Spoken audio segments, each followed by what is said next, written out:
Want to fight about it? All right, what is up, fam? We are back for another episode of the Wanna Fight About It podcast here on the Fantasy Sports Corporation. I'm your host, as always, Stephen Rochelle. Got a little bit of a last minute change. I know some people were expecting the son of the great former two-time champion Tommy Morrison, Kenzie Morrison, had a last minute thing. We're gonna reschedule him August 11th. He will be here on the Wanna Fight About It podcast, but we got another fighter lined up for you guys tonight.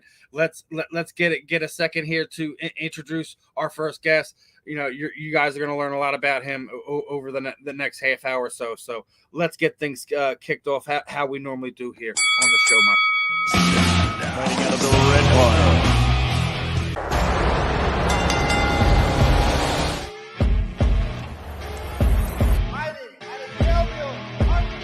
Hang it out, give these people fireworks. I'm a long SOB. Beautiful roll to the armbar. Any tag. Amazing. I just let technique do its job. Some would say fighting's in the DNA. That's beautiful. Aaron, the Joker, Satterfield. Folks, you heard the video there. We're being joined by the Joker, Aaron Satterfield. Aaron, how are we feeling this evening? Feeling great, guys. Yeah, we're gonna have some fun about it. Fun tonight. Lots of stuff going on in the combat sports world. I've been off. Missed last week's show. My son had to go to a football camp we paid for a few months ago. You know, Eagles wide receiver AJ Brown had a thing last Friday from like 4 to 7 or something like that. It was a fun time. Wasn't gonna make it back in time for the show, so got a few things to talk about. Obviously big fights this weekend. Errol Spence, you got UFC 291, that BMF titles are on the line. You got some fun matchups going on for that matchup. 2 weeks ago, I don't know if you happened to see the fight night event as well. Did you happen to see fight night the week before? No, I haven't been caught up on it in a few weeks. I've been trying to kind of focus on BKFC instead of the UFC, honestly. Ain't nothing wrong with that. I mean, listen, I've been saying it for a while. Dave's been doing a lot of right things. I'm absolutely biased when it comes to some of it because Dave's from backyard here in Philly. I covered him when he had his promotion XFE here in Philly. He was talked a lot about this. Really excited to see how he does over the next few years. I've been sitting there saying this. It's one of the things I hope that the sport as bare knuckle as a whole continues to grow. You guys get a lot more opportunities, not just with BKFC. You see the growth in BYB Extreme. You got Ken Shamrocks bringing Valor all over the place, doing a lot of tryouts, trying to find some people. You already have some of the partnerships that both BYB Extreme and BKFC have over there in Europe. You're having stuff, making sure you're getting in the international fighters over. It's a really fun time to be a combat sport athlete, and that's why I don't just talk boxing. I don't just talk MMA. We talk everything here. I love all the aspects of combat sports, and it's definitely a fun time to be involved in it. And like I said, this past weekend was pretty interesting. Like I was trying to say, that fight night had some interesting moments, I guess you'd say. What was the one girl got rocked so hard she went and ran herself into the corner so she didn't drop. You had an oil check moment. You had a good old arm on a takedown. It was just one of those crazy events. McKinney gets rear naked choke, his arm stuck behind his back. He couldn't even defend himself. It was just one of those weird, crazy nights with some fun fights and finishes. Definitely gonna have to check out the highlights. You had the local boy, Basil Hafez. He took a fight on 6 days' notice and absolutely took his fight to the brink. It almost got the decision victory. Obviously went split the other way. Looking forward to seeing what he does in the UFC with a full fight camp. Obviously, he moved from balance over down there to Colorado and working with Gagey and a lot of the guys over there. So it's interesting to see what he could do with a full fight game. And then you got, like I said, this week, you know, UFC 291. What are your feelings on Poirier Gagey? You think it's gonna kind of run the same course it did the first time? If it stays standing up, I think it will. But I think if Gaethje's able to get him on the ground, I think he's actually going to be able to, if he actually controls him on the ground and wears him down, I think if they get it in the distance, get to the distance, I think he might have it. Yeah, and there's a few cool breakdowns I came across when I seen this. You know, Poirier got some nice numbers. UFC put some numbers out about him. And even Justin, you know, obviously, you know, he's been the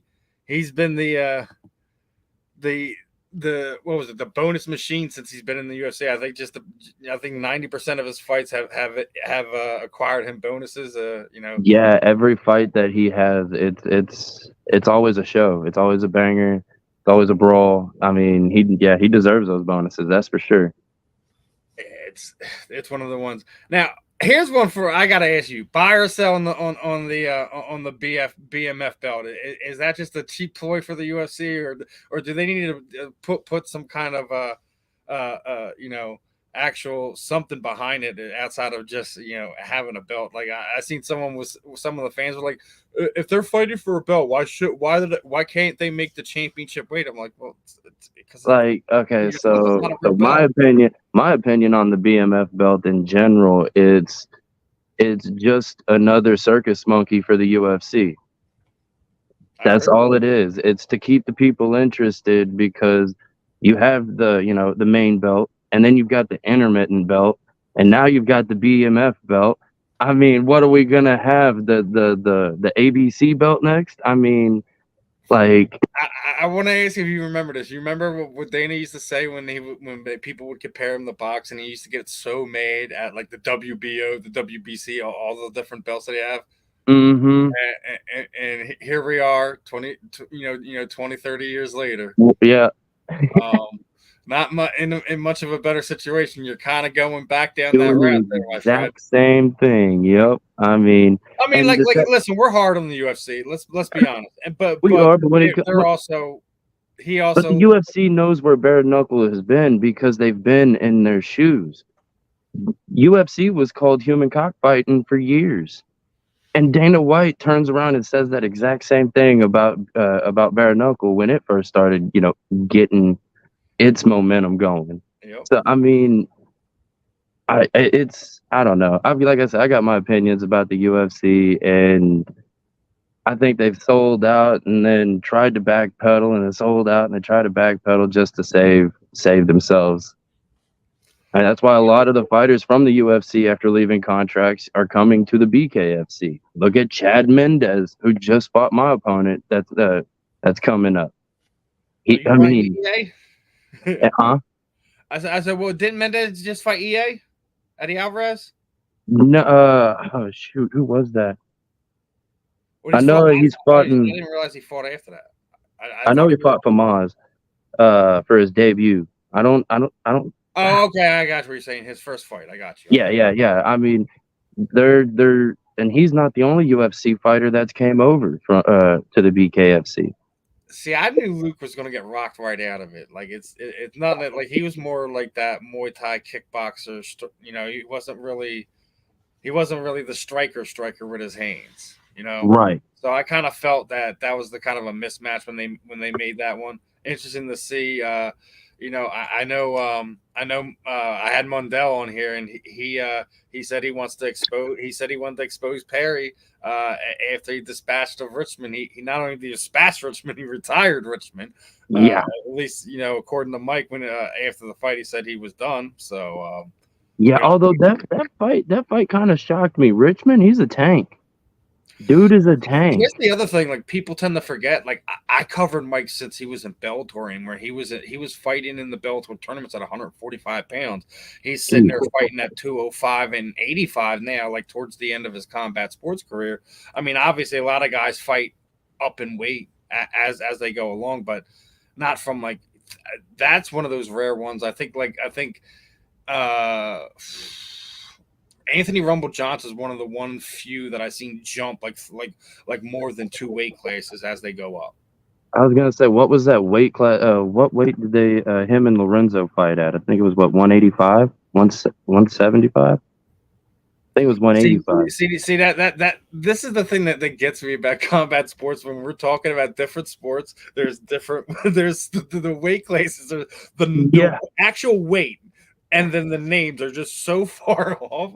Like we're sitting there saying welterweight, and like when we're talking about MMA, but if we're talking about boxing, it's a totally different weight class. It's a totally different weight class. Like, I mean, what is it, 165? And it's just it's a whole new language, a whole different universe. It's one of the things I think as combat athletics goes forward, combat sports, it's something that I think they all should rectify and just have a uniform, like 105 pounds is always going to be like atom weight, and as you go up, that's what it is. You know what I mean? Mm-hmm. Atom weight, straw weight, flyweight, featherweight, like bantamweight, all that stuff, and just have. But also not just have the names correct, have the actual weight, 105 pounds, 115 pounds. Everyone, and that's the other thing we talk about now. We were just talking about the whole weight cutting thing. Today, obviously, Alex drops the ball big time, misses by 3 pounds. The Stephen Thompson fight is off. When we're talking about welterweight, and then you look into the UFC as we're talking about, it goes from 70 to 185 pounds, and that's a 15-pound difference, and that's a big jump. And they do that several times as they get up there and into those weight classes. Well, 15-pound weight cut. If you're walking around 15 pounds above what you're fighting at, that's one thing. But when you start trying to cut 20, 30, 45 pounds to jump into a smaller weight division, at that point, that's where I see an issue. I honestly think you should just fight in the weight class that you walk around at. I walk around at about 170, 175, and I'll fight at 170, 165, and if the money's right, I'll drop down to 155 because it's only a 15-pound cut for me. It's no more than 20 pounds. It's not going to hurt me. It's not going to slow me down, because after a big cut, what a lot of people don't understand is that takes it out of you. And that's taxing on the fight too. Taxing on the fight, taxing on the body.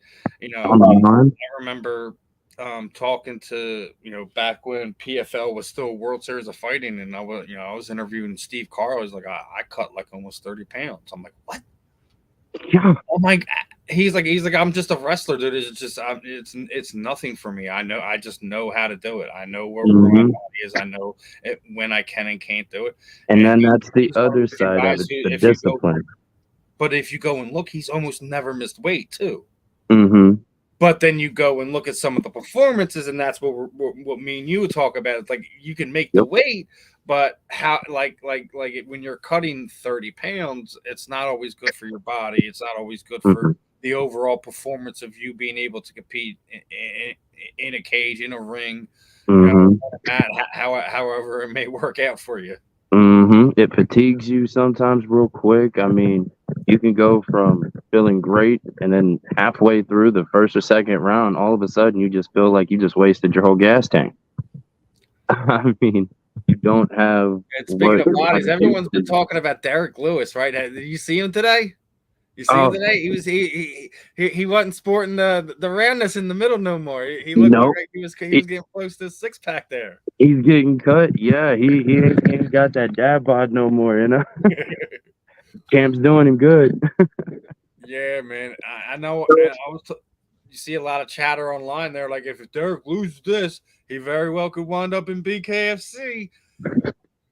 As a selfish reason, would you like to see him on the roster and maybe have a great fight, but lose a tough decision or something like that, and find himself in BKFC? Honestly, I would love to see a lot of fighters come to BKFC. I would love to see him. He's a powerhouse. He's got an overhand right that ends worlds. But somebody I really want to, actually there's two people that I really want to see in the BKFC is Francis Ngannou and Conor McGregor. I think Conor's a matter of time at this point in time. At this point, it's just a matter of time. the writing's on the wall. Like you see what's going on now. Mm-hmm. I think he's going to stay around to probably have one more. I think Definitely just after think his it's not going to happen tough, this year because he still isn't in the pool. He hasn't started his testing for USADA. But I also think he's just going to play it out to where his contract's at the end of it. He has his last fight and he can walk away. he's gonna walk away, and then I think he's gonna come to BKFC. He's gonna do what Nate Diaz is doing with celebrity boxing, going and fighting Jake Paul. But he's coming to I think he'll come to the UFC or the BKFC. And speaking of which, didn't Jake started running his mouth about Conor McGregor a few weeks ago? He was sitting there saying that. And not only did he say something, he had said something, went out of line and set off Nate Diaz because he said something about Conor McGregor's wife, and Nate Diaz jumped in and like sided with Conor McGregor. Was all like, "Nah, you're not gonna run your mouth. Everybody in my division sitting here quiet. I'm about to tell you to shut up." I was like, "Get him." Listen, everyone absolutely loves Nate Diaz, and then right before that, Jake was talking crap on Nate, sitting there saying he's disappointed with him. He didn't sell the fight, this, that, and the third, and a lot of people jumped on that, including Kenzie Morrison, who legitimately, I don't know if you've seen some of his videos, has Jake's face on his heavy bag. He's been calling Jake out for damn near 2 years, and he's running. Kenzie Morrison is a legit heavyweight boxer with prestige, and they're ignoring him like both of the Paul brothers. Casey the Ghost, like no one can see him. I'm sorry, but both of the Paul brothers, Logan's calling out big money fighters. Mayweather, Tyson, all these other, big name money fighters. Jake, on the other hand, he's running from everybody who he knows can box. After he fought, who was that? What was his last fight? Gypsy Dude's son, brother. Fury's Tyson Fury's brother. But you look at the event. I mean, I'm more excited of seeing Serrano and Hardy fight than I am to see Nate Diaz beat up on Jake Paul, to be honest. For real. I think Jake's he's gonna come in and he's gonna try to be aggressive in the beginning, and then when he realizes he's not gonna be able to drop Diaz, he's gonna get scared and start running. I'm gonna laugh if Diaz tries to slap him in those boxing gloves too. He is, he is, dude. You know he is. He goes straight try to stock this slap with some boxing gloves on. Oh man, I mean, we know it's coming. The Stockton slap is kind of guaranteed at this point in time. You were talking about the Paul brothers, and then we got to bring up this because this just came out a few days ago. These two are going to fight again. I'm like, oh, here we go. Another one. I mean, whatever makes money. Whatever makes money. And I got to throw it in there because football's coming up. But did you see the video of Usman working with OBJ down there in Florida? Yeah, I saw it on Instagram. I mean, Shaquille O'Neal played baseball, and then I think if I remember right, he tried to box for a second. So I mean, he's probably one of the guys I think was winning those first few celebrity boxing shows before Damon really started kind of getting the groove in what he wanted to do with that. Yep. Yep, you're right. Yeah, that was way back in the day. Yeah, man, that was celebrity boxing was like, and this has been the week of fight announcements and goofy ones. I don't know if you've seen this one. Got to get your ones on this one. Jackson's had kind of an interesting few years, not being in the UFC anymore. Now he's fighting Pat Miletich, and that's apparently a sanctioned fight. It's not an exhibition or anything like that. What is going on in this bizarre world of fights? I mean, we're talking, Elian and Mark Zuckerberg apparently going to fight in the freaking Coliseum or something. That's another one. Elon Musk and Zuckerberg are apparently, and Dana White is trying to get it sanctioned. Yeah, he is. But, apparently, they want to do it legitimately in the Coliseum. I mean, they got the money. LA Coliseum either. We know they have the money for it. Yeah, we know. Crazy. But at this point, At this point, we're watching a robot beat up on an alien because Zuckerberg's only like $125, 135 pounds soaking wet. Yeah, it would have to be. See, that absolutely has to be an exhibition because there's no way that you're going to get either Elion down or Mark up. It's going to have to be an open weight exhibition. Yup, there's going to have to at least be maybe a 10 to 15 pound weight difference. Yeah, Musk is going to have to cut. But apparently they've both been training like crazy. I mean, they've been training their ass off. So, I mean, even GSP's been sending some guys over to kind of help Elion with some things, and he's been working with them too. And I think it was 2 weeks ago we seen Izzy and Volk working with Zuckerberg. I even have one of his training partners who just Mark Zuckerberg's training partners who just signed with PFL, Kai Wu, on here earlier last month, and it gets really interesting. We'll see if that materializes to anything, but if that legitimately happens, Dana was sitting there saying the biggest fight of all time. No. Exhibitions can't be the biggest fights of all time. No, maybe the most hype fight of all time and things of that nature. But then two brings us back away from real actual athletes and sit there and say that's the biggest fight of all time. And then two brings us back to the UFC selling out and then backing out and then selling out and then backing out, because not too long ago, when this whole Paul brother bullshit was going on, he was just saying the UFC will never put on a super fight like that or ever put on one of these celebrity fights like that. And what is going on? But he already did. I know. When he put James Toney in there for one fight against Randy Couture. You already did it. Exactly.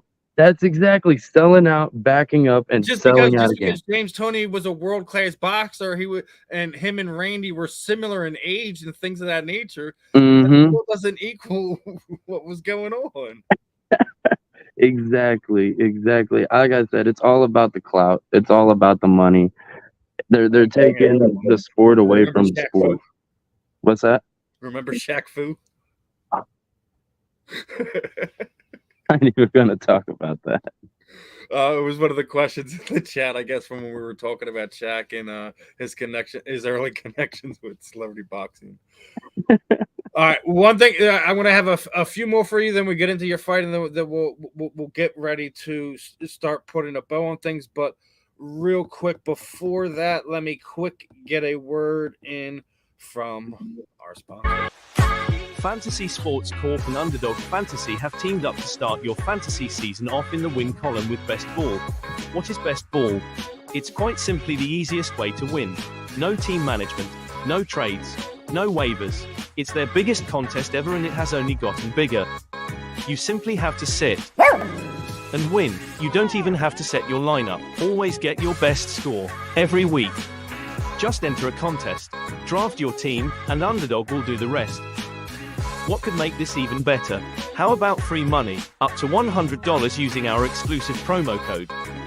Go online now and use promo code WANNAFIGHT to double your deposit up to $100. You tell them Gingerbread sent you. Good girl. All right, folks. Now let's get right back into a few more questions here. One thing I like to ask all my guests, and these last two ones I always do. If you could change an outcome, result of any UFC fight, boxing fight, bare knuckle fight, hell, one of your own fights, what would that be? The Lorenzo Hunt, Quentin Thomas, Henry fight. BKFC 30.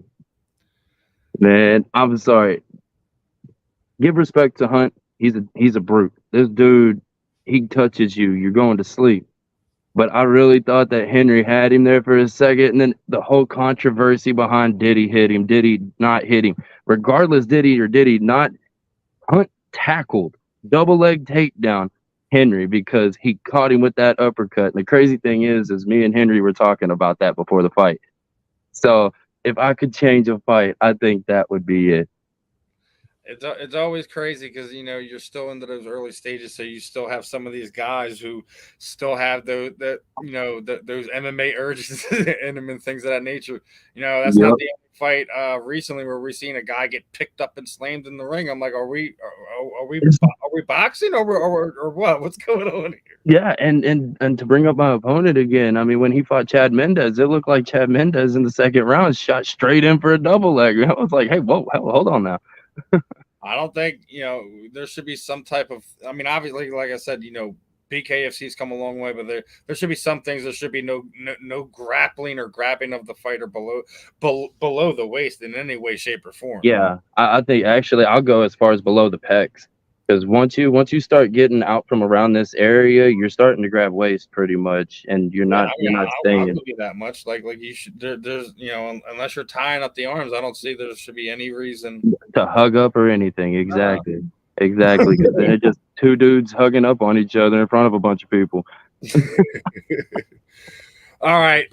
Now, I like to ask everyone. Everyone is, always talks about goats and things of that nature, and I think it's really hard to kind of do any of that in combat sports. Different eras, so many different weight classes and things of that nature. It doesn't matter if we're talking MMA, boxing, BKFC, whatever, what have you. Who is your Mount Rushmore of combat sports athletes? So say my top 4. Now, if I'm being biased, it's going to be Nate. It's your list, right? Yeah, I know. But Nate Diaz, man, I don't know. There's just something about his fight style. He's relaxed, he's cocky, he's confident, and he does damage. If he just had a little bit more strength, I mean, dude would be unstoppable. That being said, my number 2 is Conor McGregor. Conor McGregor, he's a beast. And to watch him recover from a broken ankle injury the way that he did, yeah, I'm kind of wanting to see his PEDS results too. I want to know what stocked him up so much too. But so Conor and Nate, and then I'm going to have to go with Wanderlei Silva from way back in the Pride days. And then my man Chuck Liddell, and that's because I've met the man. He's a cool dude, down to earth. He's really cool. So I mean, see, people really underestimate Chuck just because the end of his run was just so bad. And he should have stopped when he was way before, because his chin was getting weaker as he got older. Yeah, but it was one of these things like people don't give him that respect to sit there and say he should be up there. But like, if you don't have the feud between Chuck Tito and Dana, we're not talking about MMA. We're not talking about combat sports. We're not talking about these things because that's the foundation on which Zuffa and the UFC and the, the combat sports element found footing on. Mm-hmm. And it wasn't for Chuck and Tito and Dana for taking all of that BS and drama in the beginning, because I mean, if it wasn't for that, you're exactly right, nobody would have known. And that they are honestly what put, other than the Forrest Griffin Stephan Bonner fight, they are what put MMA on the map where it's at today. I mean, I would say what it was like. You have your OG pioneers, right? When you're talking about, your Mark Coleman's of the world, Dan Severn, Ken Shamrock, Wanderlei Silva, Tank Abbott, Rampage Jackson, and then you get to that next tier when we're talking about Chuck, Tito, Rampage, Wanderlei, all those type of guys, and Anderson Silva, and then at the end of that, now we're talking about these next group of guys that are coming up when we're talking about Conor McGregor and Amanda. Like that's why I said, like, when people want to throw the name GOAT into any combat sports, I immediately kill it. I'm like, this sport, you can't do that because there's so many what if variables. It's an endless. It's an endless monkey throwing competition, and everybody's got a puncher's chance. It's one of these things, and another one like we talk about, like it's I throw the women in a completely different wing because there's different tiers of that too. Everyone only wants to talk about Ronda. There's plenty of women who Amanda Nunes, you've got Cyborg Santos that made women's combat sports cool. That's what she did. She mainstreamed it. She made it cool. She made it acceptable and gave everyone a place in the sport. Yeah. And we got a good one here. Rickson Gracie, Rickson Gracie, man. I mean, he was one of the he was one of the first men in combat sports guys in the Marvel movie. People tend to forget that he was in the Incredible Hulk, Yep. teaching Edward Norton how to breathe properly while he's smacking him in the face. And that's another one. It's just another sad story. We're gonna lose him in a few years because he has Parkinson's. Yep. Yeah, we're about to start losing a lot of OGs. OGs. Things of that nature. People don't understand that. Yep. I mean, it's just time. Unfortunately, it's time for the old generation to pass the torch to the new generation, and then that's ultimately what it is.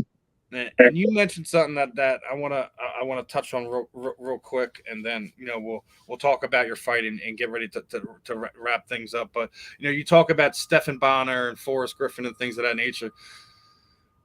You think it's kind of weird that Dana only took care of Forrest, and Stephan Bonnar is the story of what Stephan Bonnar is now? I mean, it's still pretty soon talking about Stephan Bonnar. I'm not gonna lie, but yeah, no, I think we interviewed him on another platform like less than a year after he passed. Less than a year. Oh man, it was rough, man. Yeah, and I mean condolences to his family, even still to this day. But yeah, no, I know what you're talking about. It did. Dana White definitely did lean toward Forrest than he did Bonnar, just right off the rip. It seemed like, but at the same time, Forrest was just the kind of fighter that people wanted to watch. Not saying that Stephan Bonnar wasn't, but Forrest was another Iceman. Unfortunately, he was another Chuck Liddell. People paid to see him. So, and that's Dana White. Dana White's all about the money. So I could see why. But yeah, no, it was wrong.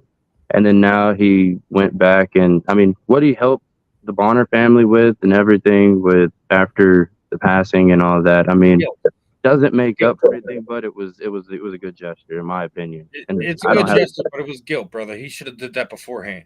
Yeah, exactly. Situation.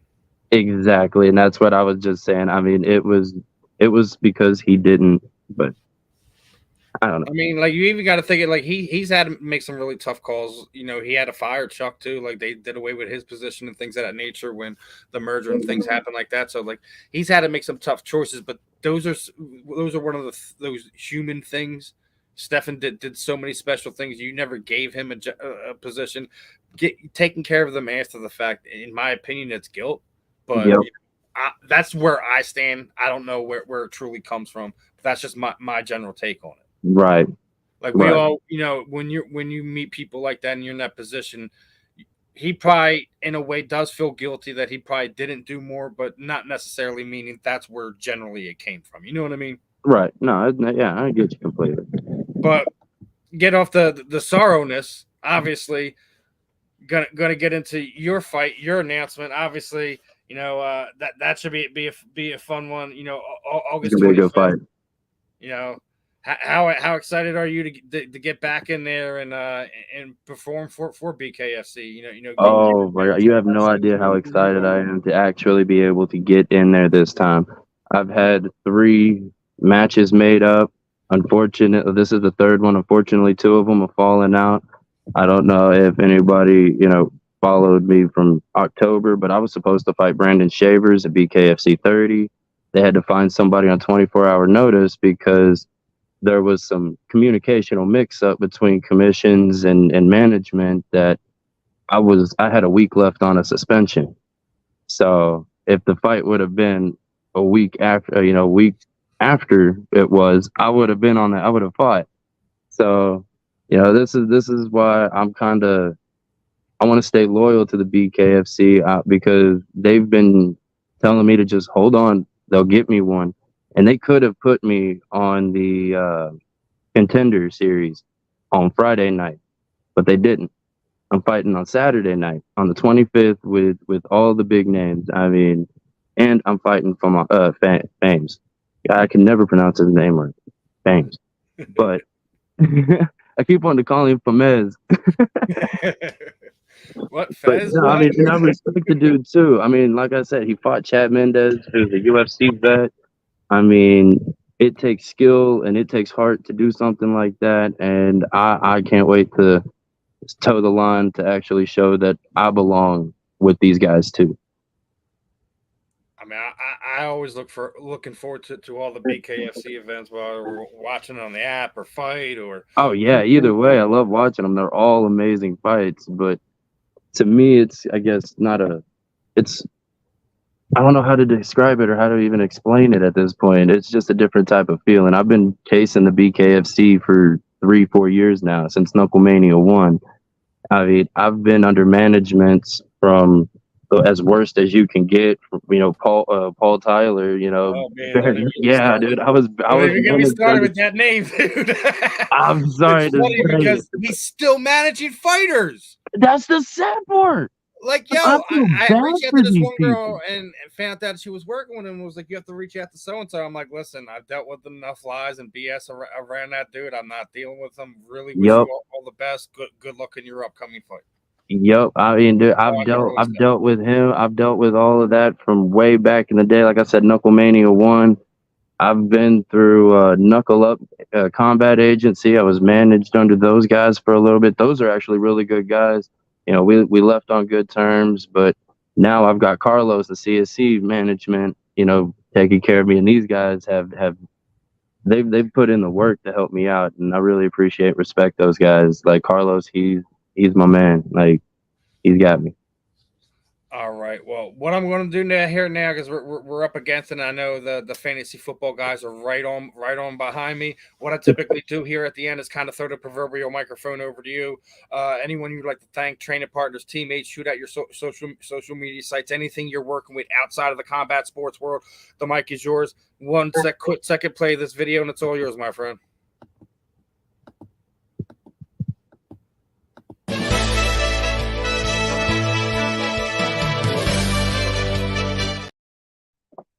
All right, I just want to give a big shout out to my family.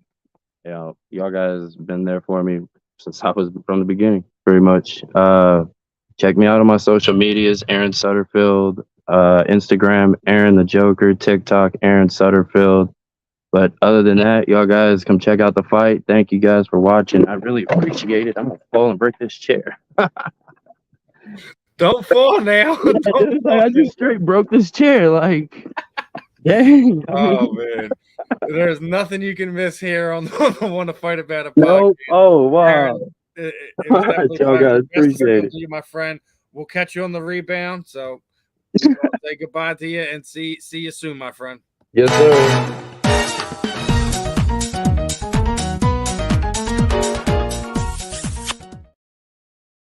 All right, folks, we're gonna put a bow on this one. That was Aaron the Joker Sutterfield. Gonna be fighting, making his debut for BKFC. Obviously, he's really excited. We talked about a lot of things tonight. Want to hop off of here and say goodbye to everyone. We will be back next week. Two big female combat sports guests next week. The 11th looking good. I got some big exciting news for the 18th. Gonna be a fun month of August here on the Wanna Fight About It podcast. Make sure you guys subscribe to the Fantasy Sports Corporation on YouTube. Smash that notification bell. We will see you guys